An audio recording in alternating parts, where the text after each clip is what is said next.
Hey everybody, welcome to the Sharp Tongue Podcast. I'm your girl Jessimae. Thanks for listening. Another week, another dollar. Let me hear you holla. Are you ready for emotional growth?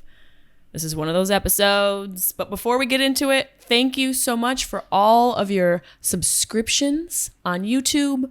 That's where you can watch the video for this episode. Go to youtube.com/Jessimae Peluso. Click subscribe. Check out all the videos. Leave me little comments. Keep it cute. I see some of you.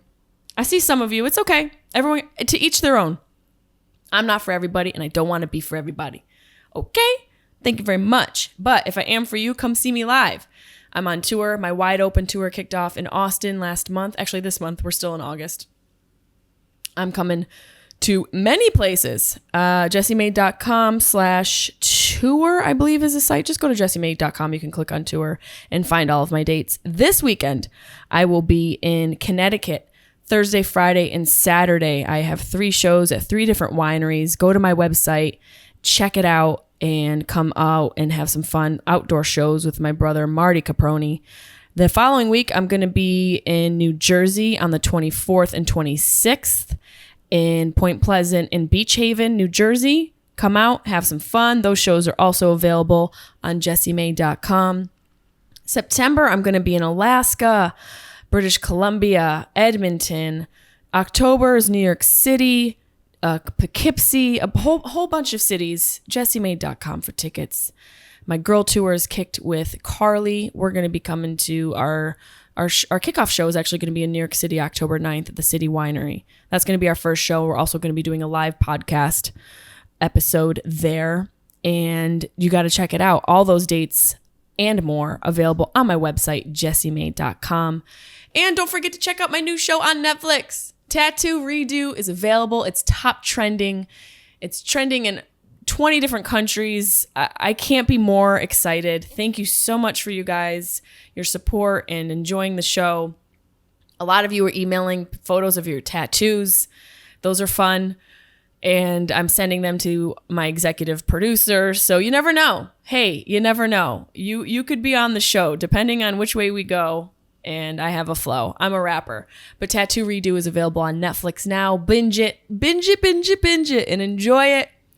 My Joe Rogan podcast episode aired, so you can listen to me on Joe. Him and I get a little blitzed, a little sloshed, and podcast for 4 hours. That was a lot of fun. And what else? Yeah, that's it. Let's get into this episode. This is a Dr. P episode. Whole bunch of questions because it's been a couple weeks since we've done Dr. P. You can submit your question on my Instagram stories on Monday and Tuesdays to have your question maybe answered on the Instagram story if I have time for that. If not, they go right on this podcast. So without further ado, bored uncertified with no PhD, but a whole bunch of THC, here's Dr. Peluso.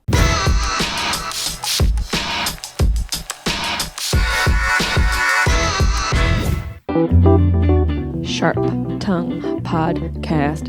Beep, beep, beep, beep, beep. You're listening to the Sharp Tongue Podcast. I'm your host, Jessimae Peluso. It's a personal look. Well, it's not really a look because it's a podcast. I'm already fucking this up. This is kind of like a verbal comedy diary, a deep look into the crevices of my mind. It's going to get dirty. You might cry. You probably laugh. Hopefully you'll laugh. The whole point is for you to laugh, but you also might cry. I talk about my family. I talk about farts. I talk about love, loss, comedy, how hard it is to make it in this biz. I'm a fucking professional. Each week it's something different. Sometimes I have a guest host. Sometimes it's going to be a movie companion episode. Sometimes I just ramble about the bullshit I dealt with the week before. You never know what you're going to get. It's raw, uncut, and funny.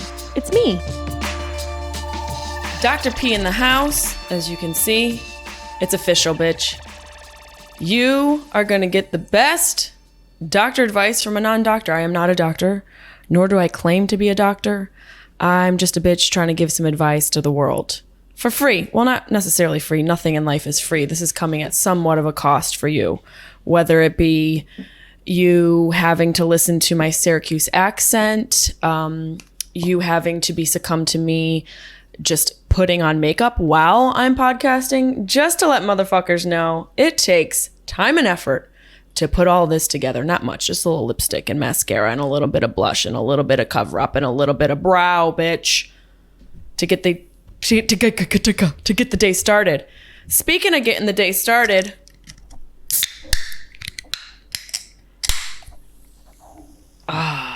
come on now. All good doctors are drunk. All the good doctors are drunk ones. This isn't even that hard. It's hard kombucha, not a sponsor, called Flying Embers, which is what I send out into the world when it's that time of the month. Hard kombucha, no sugar, no carbs. It's pretty delicious. Oh, it's made in Ojai, California? Pineapple ginger. Oh, pineapple chili with a hint of ginger. Hello, and let's make it happen. Live probiotics, antioxidants, USDA organic adaptogens. What the fuck are those? It's shrooms, but not the kind that make you float into outer space. You know, things that help your body with stress management. This is pretty delicious. I don't know why I'm telling you all this. I'm nervous. I'm excited to do a Dr. P episode. It's been a hot minute. Why am I'm so close to you guys? I have a really cute shirt on. Hold on. Let me make sure I don't fall. Hey, cute shirt. There you go. This is for the fellas. There you go. Everybody happy and satisfied now? Can we get into this? Because we have a ton of questions. This is a buildup of a couple of weeks. As you guys know, I've had a couple very busy weeks with the release of, well, busy month really, because we're already near the end of August. I had the release of my show on Netflix, Tattoo Redo. That came out and was a hit. Thank you for everybody who watched. I'm humbled, excited, anxious, all of the things. I feel amazing about it. I knew it was going to be well received. I didn't even take a drink of this. Speaking of well received, let me receive this delicious hard kombucha. It's so delicious. I should hit these guys up to be a sponsor, honestly. Truly, if anybody knows Flying Embers, try it. Sparkling fermented tea. Raw probiotics. I have had a busy month, bitch. Rogan and the podcast and the release of the show, and also my tour I've embarked on my tour. I'm doing a podcast with Carly, which will be coming out September 1st, and a podcast with Mike Tully coming out September 1st. So all of the wheels are set in motion and all of the things are happening, and I am excited to get into this Dr. P episode because I feel like you guys really need it. No judgment.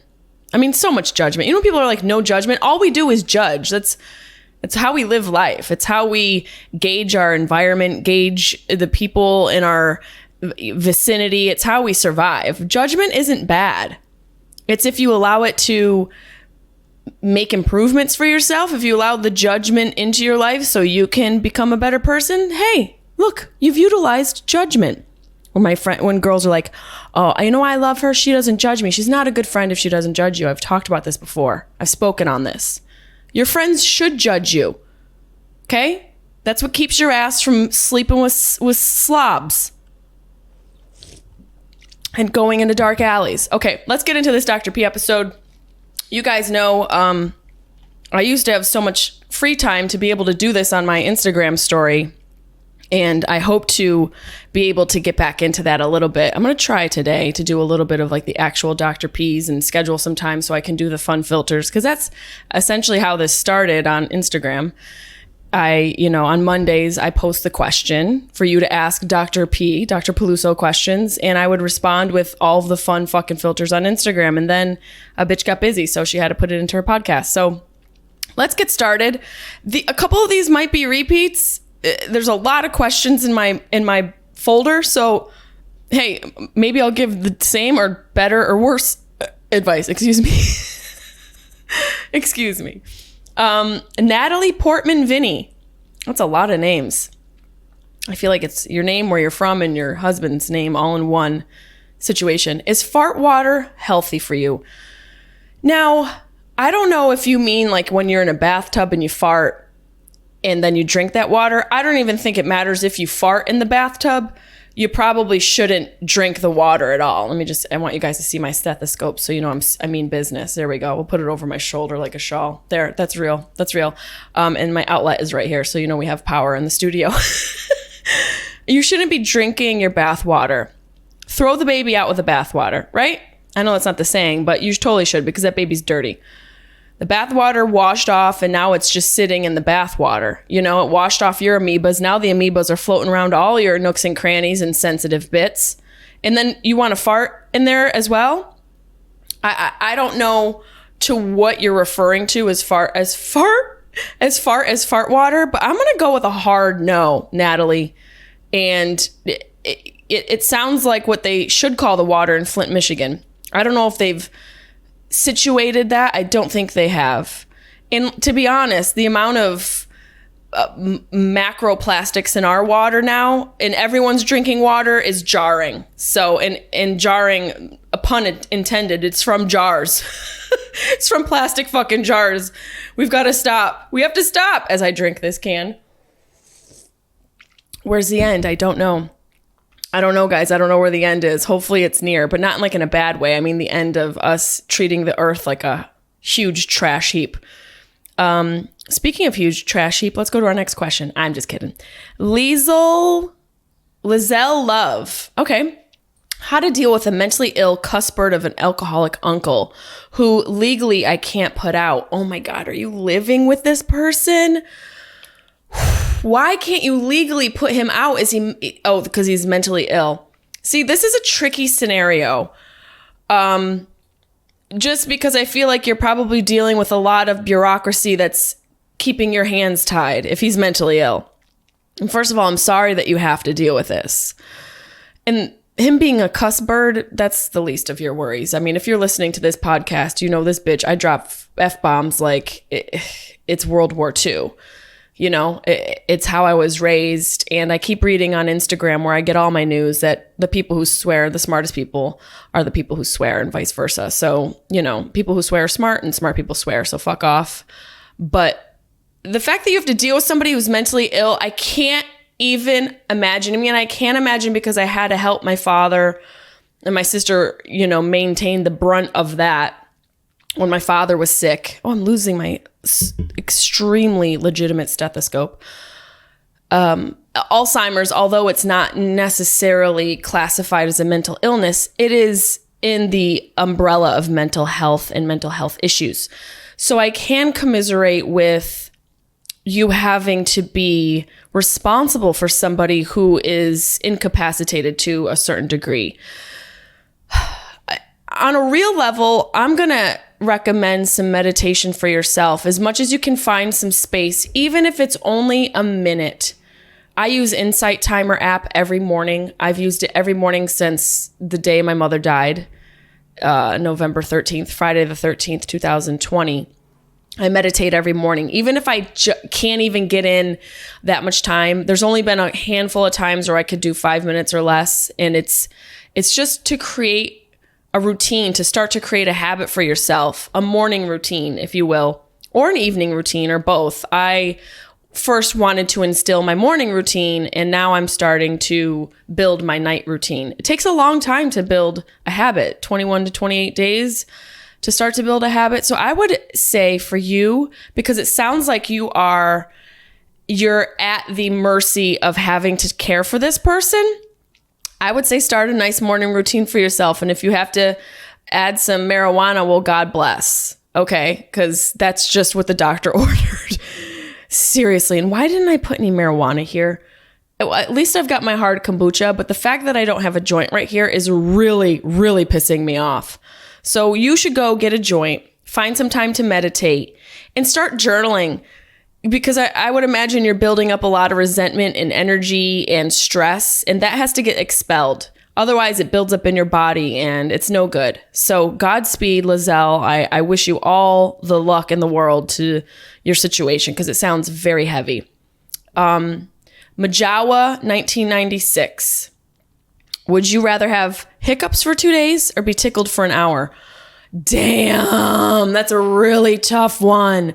Tickling is a form of torture for me. Although when I was a kid, I used to do tickle trains with my friends. Calm down, perverts. It's where we would just gently, like this kind of tickle where it's like a soft, relaxing tickle.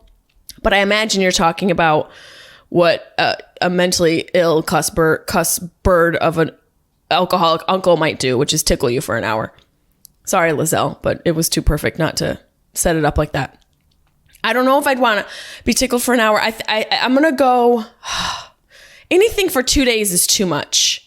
You know, I feel like 2 days might be the max, but I feel like 24 hours is a good amount of time for anything. Maybe 2 days is, doable. This is for enjoyable things like camping or Disney or having people stay over or doing, extracurricular drugs or whatever it is, what have you.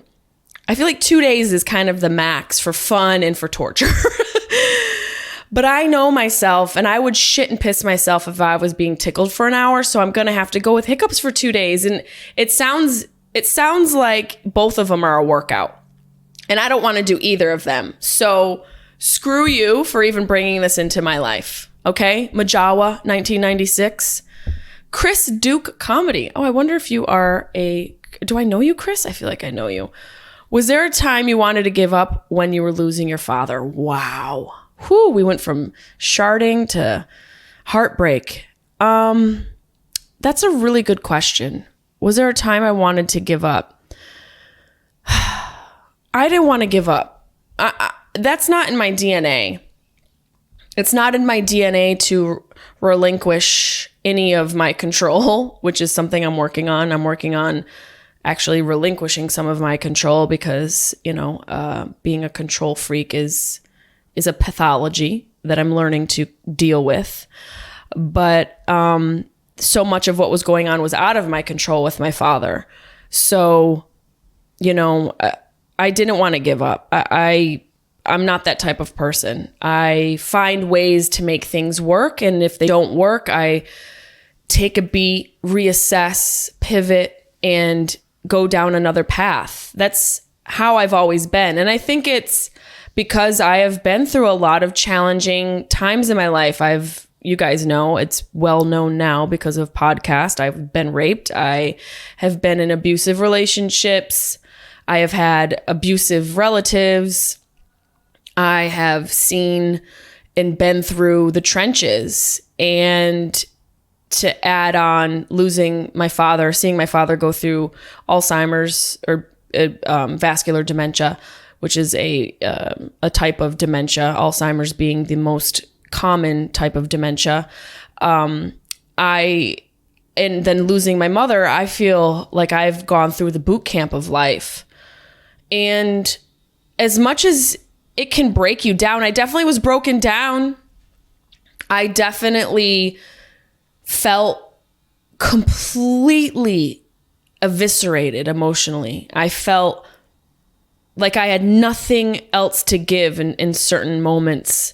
And that's why things like Weeds Day and even Dr. Peluso, all these things that I love to do that I put out for you guys, had to take a back seat because I had to manage emotions that arouse from dealing with all of this stuff. And it's interesting when you go through hardship, the hardship at hand, say for an example, my father's disease, it can bring up and excavate issues and emotions that are dealt with that pertain to previous instances in your life. So not only are you dealing with the emotions and the trauma and the stress of the current scenario, it's also drudging up past trauma. And add on top ancestral trauma, which is something everyone's saying now. It's like a part of the zeitgeist. It's part of our modern vernacular. We're learning about us carrying the burden of our ancestors' trauma. And within one individual, the closest amount of lifetimes and generations you have is 4 generations that you are intrinsically linked to. That word's so hard, but you guys know the word I'm talking about. And then beyond that, there's like 4,000 ancestors whose DNA is in your DNA. And you have all of that trauma jostled around, and then you are dealing with your own existential issue at hand. It can be overwhelming. There were times where I had no energy for anything. And what I do is bring joy to people. It's what I love. It's what I was put on this earth to do. I believe that to my core. And the irony of it is that the tragedy fuels the art. And I don't go seeking out tragedy. It's not like I'm walking down an alley with my asshole hanging out, whistling for, the rape demons to come. But I have, and I think I have either innately have this ability and have certainly developed it through the years. I've learned to digest trauma and transform it, because trauma transforms you, essentially. And depending on what you do for work or for healing, you can turn it into something tangible. You can turn it into something useful for others. And that has been my purpose on the other side of all these things that I've gone through. Even though I initially found comedy as an outlet for, my pain and everything that I had dealt with up to that point, it's now become my purpose. It's become a way for me to use the pain and the trauma that I've experienced and turn it into something for other people who are experiencing things like rape and, abuse and going through traumatic things with your loved ones and having to be a caregiver for your loved one. All of this it's not very easy. It's not like I just was like, I've got purpose now that my dad's sick and dead. And my mom died. Well, I'll just turn that into a comedy special. It's not, I'm not belittling people's experiences and saying, hey, you should just turn that shit into something useful. No. But you're asking me, did I want to give up? No, because all that I have experienced and everything culminated to a moment.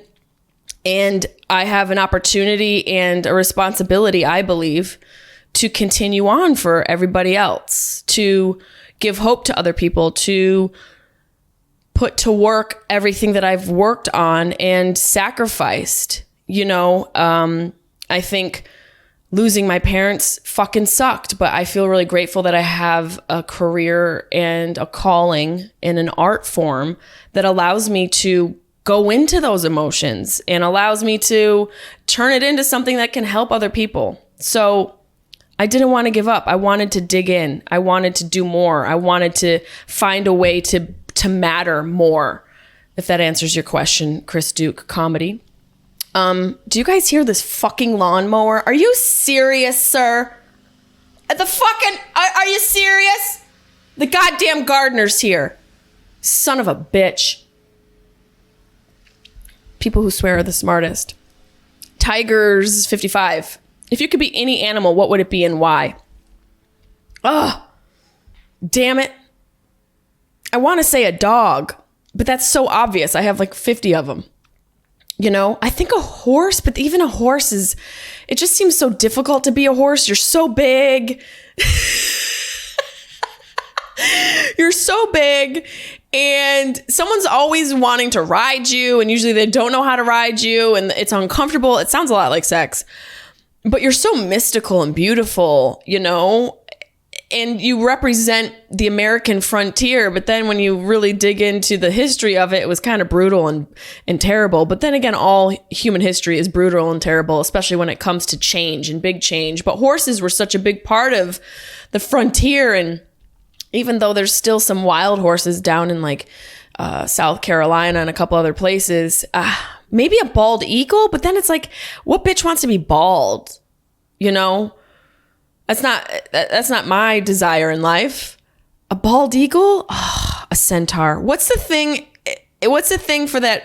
The movie, is it TriStar Cinema? The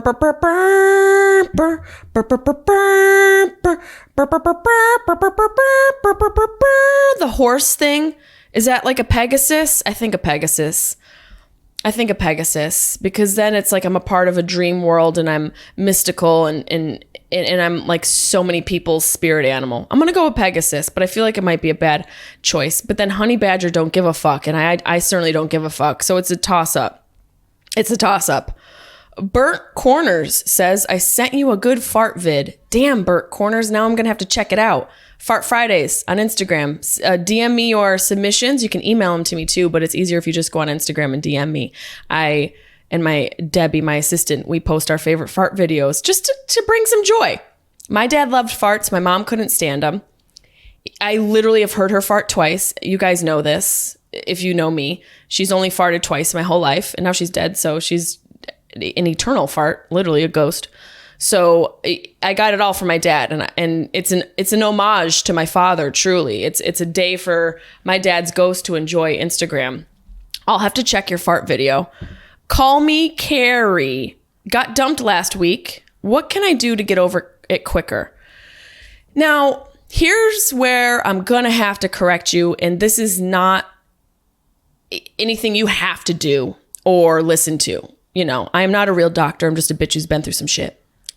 You don't want to get over anything faster than you need to get over it. In order to learn the lessons you need to learn and to heal the way you need to heal. So the next time you remember what it was like to go through this process so you don't repeat it again.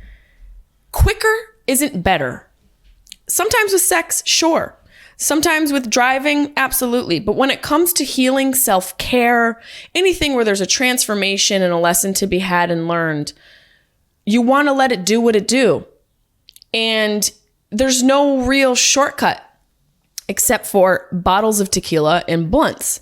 And sure, you could do that, you know, escape into your vices. I don't condone it, but I'm going to go out on a truth limb and say I've certainly done it, not to the point of complete abuse, just to the point of me feeling a little fuzzy and not giving a fuck.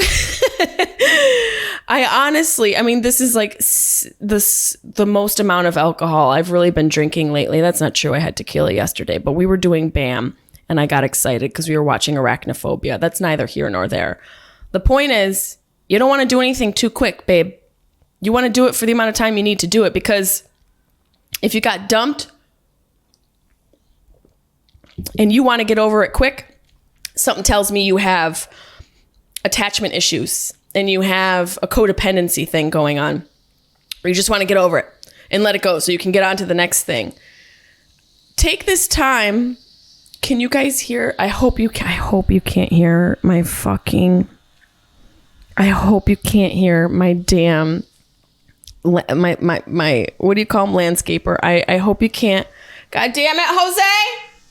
I thought it was supposed to be on Tuesdays. This is Tuesday in podcasting world, but I guess he changed the landscaping day to Monday and didn't email a bitch.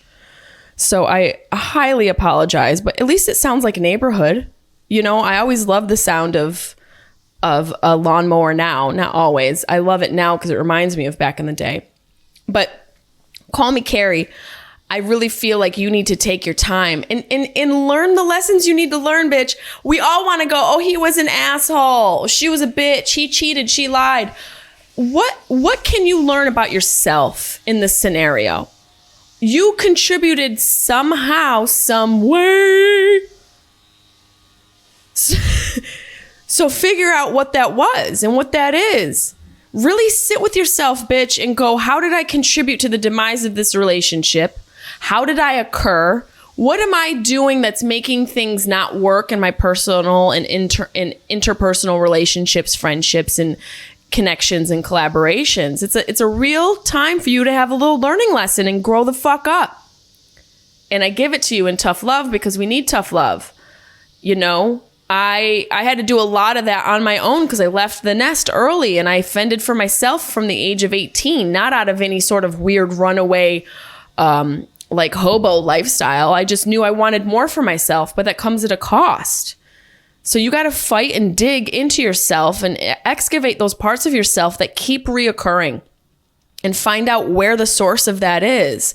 And more often than not, the source of your common reoccurrence, your pathologies, the things that you keep doing that's interrupting your flow of life has a source. And the source more often than not is some trauma, some undealt with trauma.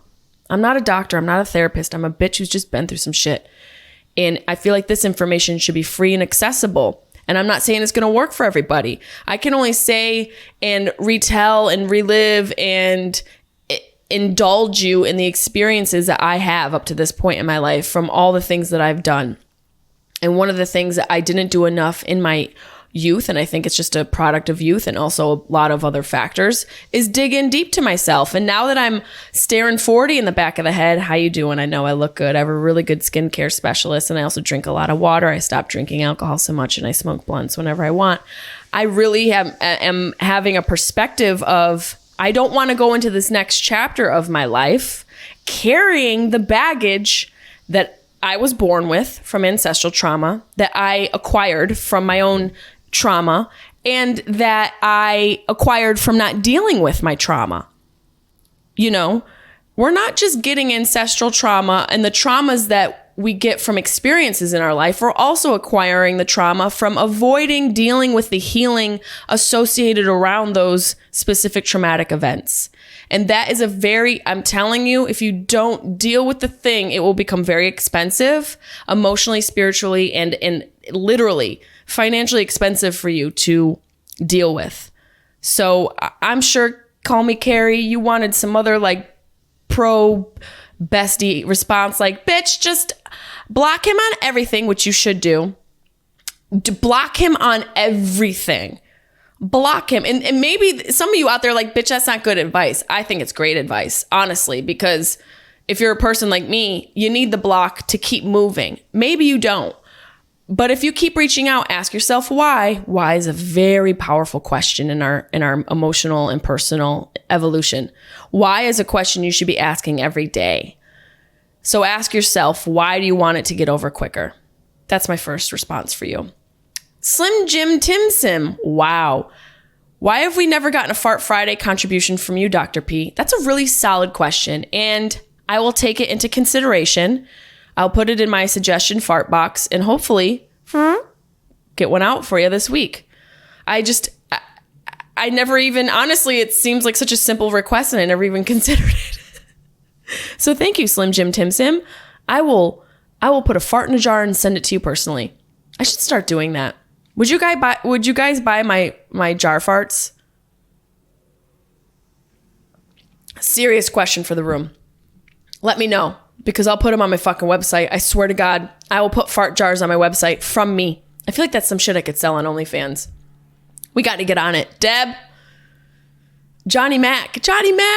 Super fan. Dr. Peluso, no question. Just wanted to thank you again.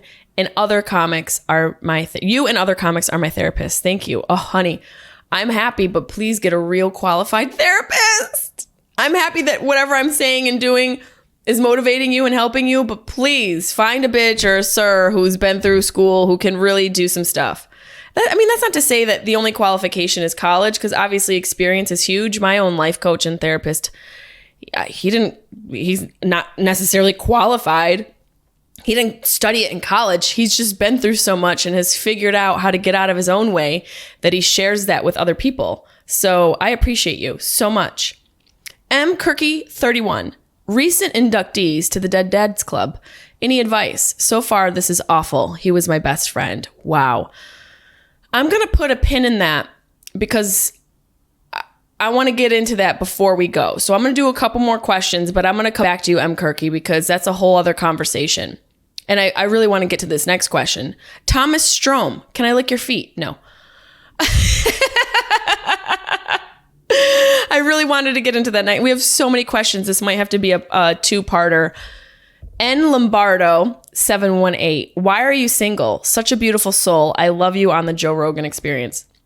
You know, I'm single because I choose to be. I'm working on myself. I know that sounds like such a bullshit answer, but I really am. After I lost my mom and final parent, actually, I shouldn't say that. Oh, my heart just sank. I have a stepfather who has known me since I was 5. I'm such a shiny bitch. Let me take this down for you guys. Oh my God. I really need a joint. Honestly, my stepfather, Steve, has known me since I was 5. He was with my mom. They reunited. It's a wild story, and I wonder if he'd be comfortable coming on the podcast. He's a little bit shy and isn't the most attention-seeking whore ever. So I don't know if he would be forthright and forthcoming and comfortable with, not forthcoming, but comfortable with this process. Him and my mom, long story short, and he laughs about it, and I joke about it in my stand-up. My mom and him had a fling while my parents are married. And, my dad was a emotionally difficult and unavailable man at times. And so my mother sought it out and found it in somebody else's dad. She moved the neighbor's dad into my house. My dad was kicked out and left. And then my mom and Steve proceeded to have a relationship for 15, 20 plus years. And then they broke up and got divorced and then reunited a year and a half before she died. And I know this is such a far shoot to go from the question, why are you single? But I swear there's a point. you know, she and him reunited and found love again with each other. I don't think they ever stopped loving each other. I think they were able to love each other differently on the other side of their marriage. And it was because of him that my sister and I were able to say goodbye to her. I don't know, you know, everything happens for a reason, but say she was going to get sick regardless of who was in her life, she might have died at home alone, but he was with her and caught something, and we were able to at least, you know, she was in the ICU for 84 days, 86 days. And because of that, I was able to say goodbye. You know, I was able to say some things and hold her hand and be there for her. And I'm forever indebted to him. And the fact that he's still in the house where I grew up and where she and him lived means a whole other world of appreciation for me. I have so much appreciation for it, because to go into an empty home after somebody dies, after somebody who lived there dies, to see it empty and unlived in is an extra level of pain and anguish that having him there has allowed us to avoid. We go there and he's kept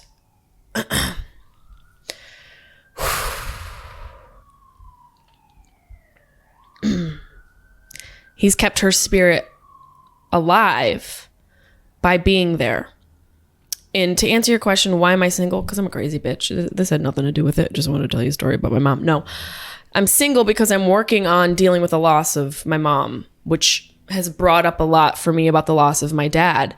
And now I'm sort of juggling these two grieving happenstances in my life. And it's a lot to carry. And sometimes when people are dealing and healing, they will download their emotional responsibility to themselves on other people. And I don't want to do that. It's nobody else's responsibility to deal with my healing besides me. And that's not to say I can't lean on my friends. I don't have friends in my life that I can lean on. I know that I'm not quite there yet. So I am going through the process of grief. And I don't know, you know, it's not to say like if I meet somebody in a farmer's market like Brad Pitt tomorrow and I'm just happen to get my hair done and I look great and I've got hard nipples through a perfect shirt, of course I'm going to take him home. I mean, of course. But for now I'm single. And thank you for the compliment. Tone Hero says, fucking marry me. You're hilarious. Now, that's cute. That's cute, but it's going to be a hard pass. Did you just listen to what I said? I can't, bro. I can't. And if I marry anyone through a DM, I have some healing to do. Nothing on you. I appreciate your vigilance. I appreciate your commitment and your ambition, but it's a real hard no. Nothing against you. Micah likes this. When are you coming back to Nashville? Good question. I'm not sure yet. I was there briefly to visit my brother, Josh Wolf, but I don't know do I have any shows on my wide open tour, Jessimae.com, coming to a city near you. I don't think I'm in Nashville this year, probably next spring, because my 2021 is completely full. So next spring for sure. Ryan 1807, do you like bald English men? If so, DM me. No, I'm so sorry. Not in this moment. I just had to go with my gut. But maybe. Are you a nice guy? Are you open? Are you emotional? I can't do that because I just told Tone Hero I don't. And here I am being like, oh my God, he's bald. Is he emotionally available? I can't. I'm sorry, sir. It's a hard no for you. It's a hard no for Tone Hero. I think the only bald guy, and he's not necessarily bald, and he's also not English, that I would date is David Bautista. How you doing? Guard this galaxy. Pink Elephant 99. Back to front. What? Back to front. What? Wiping? No. They teach you that in like elementary school. Front to back. You don't want to get poop in your cooch. Very unsanitary. Very, very just a breeding ground for disease. And if your vagina is like mine, it just engulfs whatever's near the gaping hole. She's not a horse. She's just hungry. She's just an ambitious little thing. Hold on. Gotta fix my studio stool here. There we go. Is that worse or better? Oh, that's much better. I'm sweating under my ass. These lights are really hot in here. Back to front. No. Wait. No. Not at all, pink elephant. Okay? That's one way to get pink eye in your cooch. Is real 27. Is there a cure for loving you?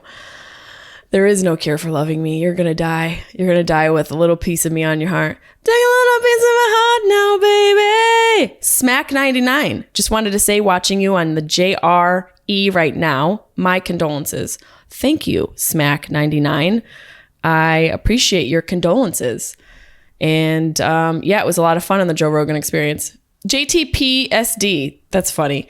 I've had issues with self-doubt my entire life in addition to therapy. What do you suggest? I get this often, and honestly, it's a dive into your psyche. I think at first, the first thing you're going to need to do is figure out where your self-doubt comes from.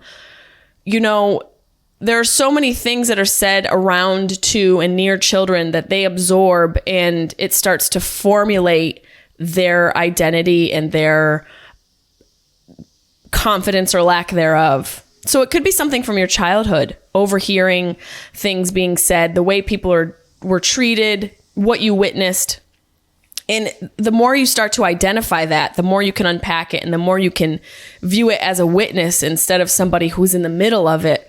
And then you can start to dissemble it a little bit and understand it as something that happened, not something that is you. You know, it happened to you, and you can kind of unpack it and peel it away from yourself. It takes a lot of time, and it takes a lot of self-awareness and realization and the ability to step away from yourself and view yourself as a witness.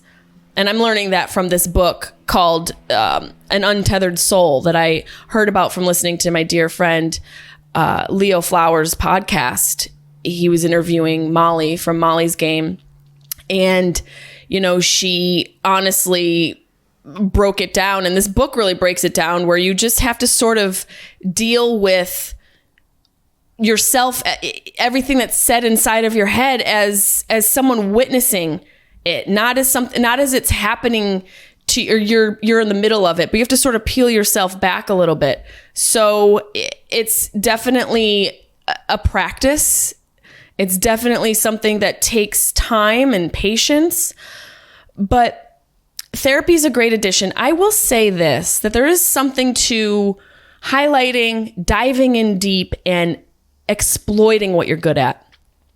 I'm good at this. I'm good at talking. I'm good at people, and I'm good at identifying emotional growth and emotional blockages. And I'm really good at reading energy and reading people's energy. And I'm also funny and a decent communicator.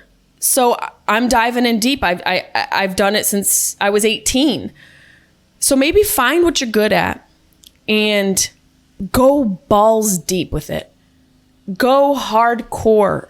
Don't give a fuck. Look, here's the thing. You spent all this time worrying what people think of you. They weren't even thinking of you. They were thinking of themselves the same way you are worrying about yourself. So just know that.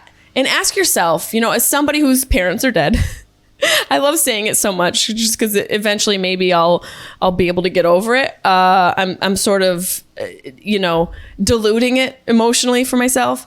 The more you say it, the more you speak it into existence, the less effect it has on you. So I think you need to start with an affirmation. You got to Stuart Smalley yourself. I have an affirmation in my big ass mirror in my bedroom. It says, "You are magic." And I see it every morning and every night. And I remember that. And I say that to myself, and I say it to people when I hear them talking badly about themselves. And when I start hearing myself talk badly about me, I yell at this bitch. I'm like, who is this bitch in my head? Who do you pay rent? What are you doing here? I don't think so. I'm sorry. I have nothing for you. So when you start to have those thoughts, identify that those thoughts aren't truth. Your feelings like that are not truth. It's just a thought. And it might be good to write them all down. JTPSD. It might be good to write down all these doubts you have about yourself every day. Write them all down and read them. Start to read them and ask yourself, is this true? I get this from Dr. Daniel Amen. You should really check him out. He calls them ants. All negative thoughts. I think it's what it is. All automated negative thoughts that are in our head that just pop in. They're like little ants and they cause so much anxiety and they're just crawling around inside there, just totally useless. You got to start squashing those ants, bro. Check out Dr. Daniel Amen. Check out Jim Quick. Check out, I follow so many different mental health people. Honestly, go to the list of people I follow. And if they're a neurologist, a neuroscientist, click on there and start to eat better, start to write down those negative thoughts and create a mantra for yourself, and also exercise. A lot of your self-doubt, negative thoughts is unprocessed stress and energy. And it can be your body's manifestation of stress. It can be your past trauma's manifestation of stress. It's undealt with energy. It's just energy. So you either need to expel it emotionally or physically or spiritually. And you have to find what works for you in each of those realms of your life. It's not anyone else's responsibility to do that for you. Find out what works for you emotionally to make you feel lighter and also processed. Find out what works for you physically to make you feel clearer and healthier and light. And find out what works for you spiritually. How can you connect with yourself? Where do you go when you aren't worried about what you look like? And it's someplace that makes you just feel good and it's devoid of vices and distractions. That's my advice to you. It's a long road, and be gentle with yourself and just know we're all on this individual road to some sort of evolution, whether we want to realize it or not. And the tools that you put in your bag are really up to you. It's really up to you. And there's so many tools to put in your bag to carry you through this life. And yeah, you can lean on people, but people aren't always going to be around. And that might be a defeatist look on life, but my parents are dead. They were my rocks. They were my foundation. And so I have had to learn how to build another foundation underneath them. And so when they're gone, like now, I have something to stand on so I won't crumble. And that's not to say, I take that back a little bit. Crumbling is okay. Beautiful things, creation comes from destruction. So, you can't soar to the top without hitting rock bottom. We all hit rock bottom at some point. There's no way to avoid that. But while that's happening, you can still learn prior to and beyond that sort of break how to build and acquire tools to help you through and to help you sustain. And not only that, something I thought about today in the shower where I get a lot of my good thoughts. These tools that you acquire also help other people. That's where it really comes in. That's where you really start to feel the fruits of life and the fruits of your emotional labor, is when you're able to share that information with other people and help them along their path. Only when you go through these emotionally tumultuous events in your life can you identify them in other people. It really gives you an armor of compassion and empathy that you might not have had you not been humbled by life. So all this to say, your issues with self-doubt are totally manageable, but it starts with you, and you can't be fucking lazy about it. You cannot be fucking lazy about it. So many people are so fucking lazy. Why aren't I changing? I was trying. I can't stand the word trying. Do it. Oh, I'm not as strong as you. Fucking figure it out. Get your tools ready. Go get some fucking tools in this life. It's a short motherfucker. It's a spark. It's a spark in the line of existence that you have. You're going to sit and have excuses as to why you're not doing something. The only reason you're not doing something is you. So dig into you and find out why. Is it a little heavy? Let's go to a lighter one. JRod26. Did you know they call me the David Bautista of the West Coast? What? Who's they? You and your cousin, Tim? Who's they? You and the cashier at the fucking Ralph's? Let me see. I don't want the David Bautista of the West Coast. I want the David Bautista of Florida. David Bautista. I don't want you, motherfucker. You look at me and think I deserve a carbon copy? Do you know who you're talking to? JRod26. Motherfucker, I deserve the real thing. I'm sorry. I am sorry. I'm not sorry. Women apologize too much. You're sorry, but not in a bad way. I'm just saying, don't be an asshole. And if you're the David Bautista of the West Coast, good for you. It means you're doing something. You're working on your body. It's Grace says why. And she might have put this as like kind of a jab, because the question that she's responding to is ask Dr. P anything, and she said why, which she could be maybe had been funny about it, or she meant it in a way that was like, why would I ask you anything? But it's really funny if we go into that route, how much we find out about her or him, however she identifies or he identifies. If they really didn't care, they wouldn't have responded, but they wanted a little bit of attention, but they didn't want to be vulnerable enough to ask something that would make it seem like they need help. And so maybe they don't know how to ask for help. Maybe they don't realize they need help, and maybe they're in their own way and they just don't even realize why that's happening. But why is the most important question, Grace? We said this earlier. It's a great question. You asked the most important question. So maybe in your pursuit to project, be sarcastic, not dig deep, or have an opportunity to have something answered, you, in fact, asked the most important question. So congratulations. Kudos. I'm proud of you. Now, I want you to wake up, look in the mirror, and ask yourself the same question. And let me know what you find out.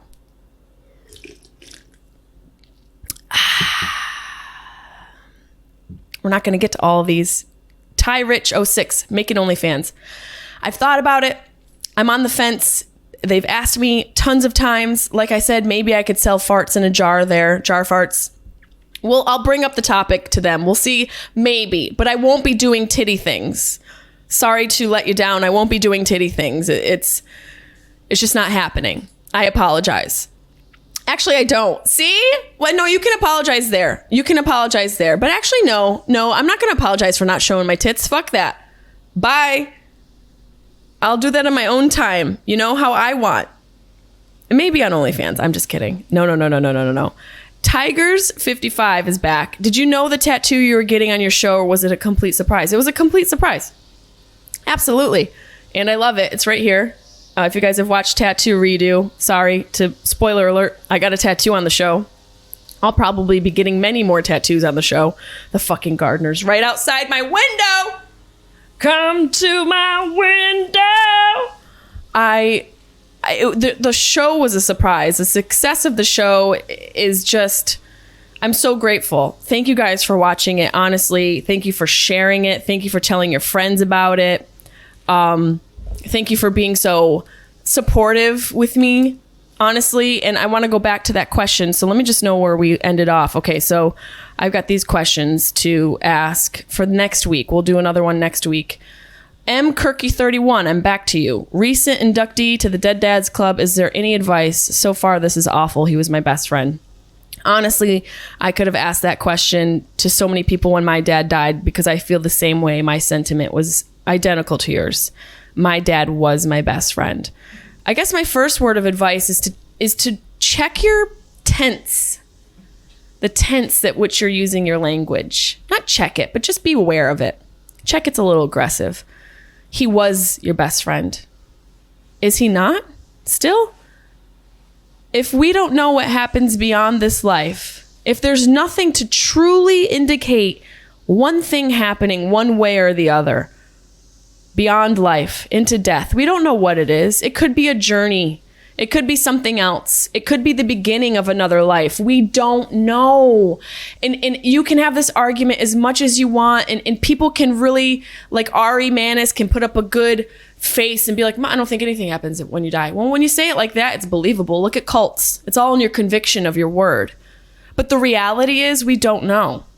And I think if we really knew, it would take away a lot of the awe and wonderment that we have in life. I think a lot of the beauty of life is the unknowing. And the most important thing you can do as an individual in this life is to unlearn everything that you think you know. One of my favorite lyrics from Erykah Badu is, I think it's The Next Lifetime. What's the song? The man that thinks he knows something knows that he knows nothing at all.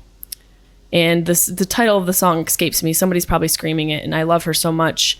But that's everything. You have to unlearn everything that you think you know.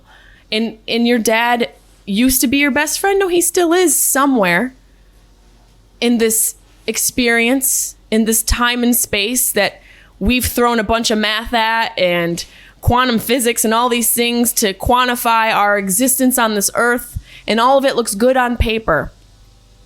The equations add up. But we really don't know. And if time isn't linear and space is endless and expanding, then you guys are still best friends somewhere. And you can be best friends in this life still. And you're probably still best friends in another dimension. I choose to believe that. Call it survival, call it narrow-mindedness, call it a hopeless romantic, whatever you want to call it. That doesn't matter. Those are just words to make you feel better because you don't want your mind to be as open. He's still your best friend. One of the hardest things to do on the other side of death is find out where they exist in your life now. Find out how they exist in your life now and what your relationship is to them now. My dad's still my best friend. I still have conversations with him. And when I'm meditating and I'm in a really good space and I am digging deep, he'll respond. I've felt my mother through my own existence. I've looked down at my hands and I've seen my mother's hands. I've went to grab coffee mugs and I've looked at my hand and saw my mother's hand. I've walked through the house and caught my reflection in the mirror and saw my mom. When I laugh and tell jokes to friends, I hear my dad. When I'm on the street and I help somebody, my mom is right there. When I blow a fart, my dad's right inside me, not in a bad way. I had to make a joke because I felt myself crying and I was a little scared about being vulnerable. I'm not perfect. They're with you. They're a part of you. You're a part of them. And death does not take that as a toll. You get that. If you're open to it, you get to keep that and find a way to make it be a part of your everyday life. Don't be afraid to reminisce. Don't be afraid to talk to them or him. Make a holiday each year where you go spend time doing something he loved. I gave that as advice on one of the Grief Survival Guide episodes, where do something they love to feel connected to them. My dad loved to drink. Great. I'm fucking gonna go to Change of Pace when I get to Syracuse. Sit in his old table, sit at his old stoop at the bar. The bartender knows what he used to drink, vodka soda, lime, or a little Michelob Ultra if he was worried about his figure for the summer. Have a drink and be there with my dad. He's still your best friend. It's a matter of you figuring out a way to keep that relationship going. And I can tell you from experience, for me, meditation's really helped. And I gotta be honest, years ago, if I heard myself saying this today, I'd be like, what a pussy. Even though the pussy's like the strongest body in the world, and I really want to alter my usage of that word to describe something weak. But I would look at myself now and be like, really? Meditation? Okay, you witch. It works. Find a way to clear your mind.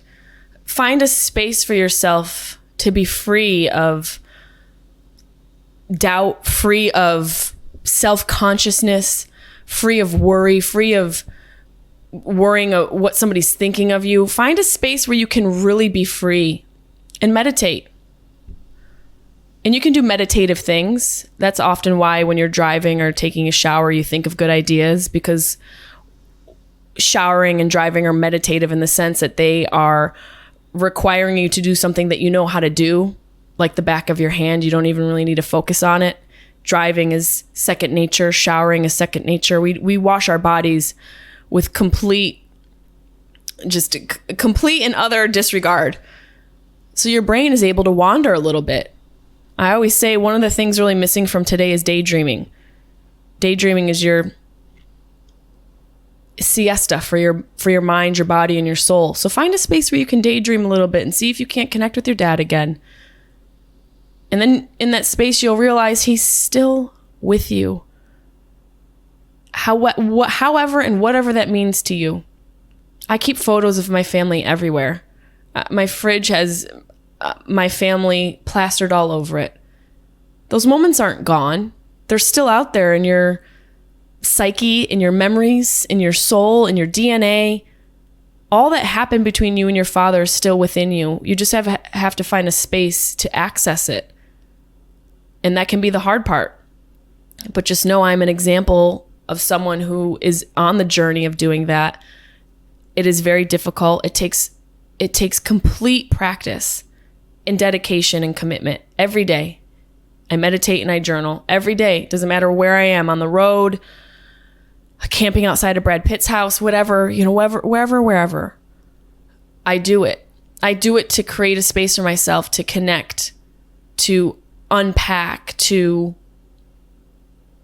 realign with my true nature so that I can make myself available, so that I can allow my emotions space to be heard.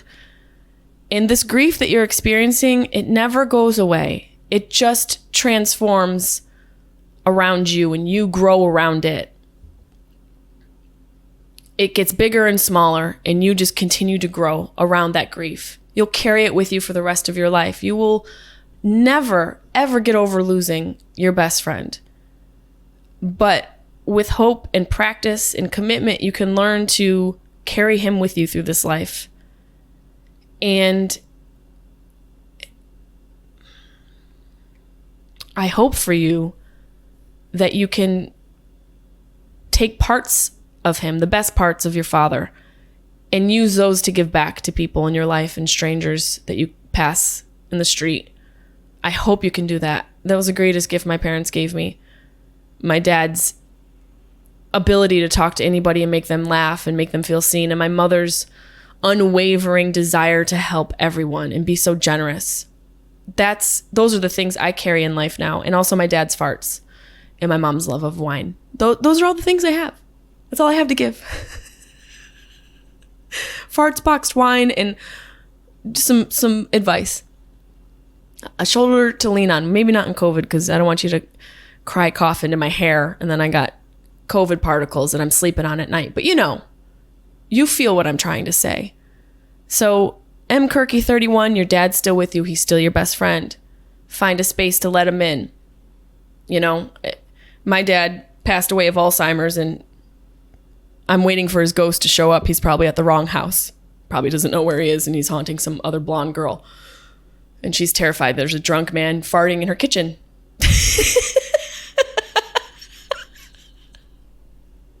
The ghost of a drunk man farting in her kitchen.